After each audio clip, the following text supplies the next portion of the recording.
بسم اللہ الرحمن الرحیم۔ السلام علیکم ناظرین۔ کراچی کا ضلع ہے کرنگی، جس کے علاقے پی این ٹی میں مضر صحت کیمیکل اور گندگی سے تیار ہونے والے آئل اور گھی بنانے والی فیکٹری کے خلاف ایک شاندار کارروائی سامنے آئی ہے۔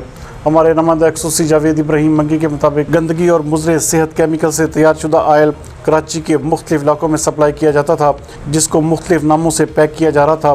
اس موقع پر بات کرتے ہوئے اسسٹنٹ کمشنر امتیاز احمد منگی کا کہنا تھا کہ یہ ایک نکلی گھی کی فیکٹری کی اطلاع ملی تھی کہ جہاں نکلی کھانے کا تیل اور بناسپتی بنائے جا رہے تھے، تو اس پر ہم نے کارروائی کی ہے۔ اور جہاں جو دیکھ رہے ہیں ایس او پی کی وائلیشن ہے، گندگی ہے بڑے پیمانے پر، اور اس کے علاوہ کسی نے ماسک نہیں پہنا ہوا ہے، کوئی بھی یہاں کسی بھی طرح کا قانون نہیں ہے، نہ ان کے پاس نہ ہی کوئی پرمیشن ہے۔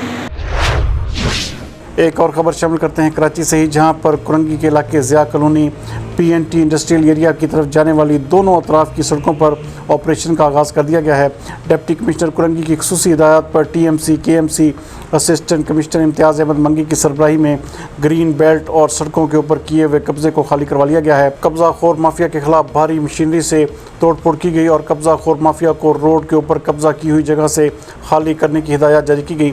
آپریشن میں اسسٹنٹ کمشنر امتیاز احمد منگی، مختار کار خالد معروف، انعام علی ابڑو، محمد ندیم کے ایم سی اور راشد علی سرکی inspector Korangi incharge anti encroachment سعد بلوچ اور کرنگی کے مختلف تھانوں سے سندھ پولیس کے نوجوان اور رینجرز کے جوانوں نے بھی حصہ لیا۔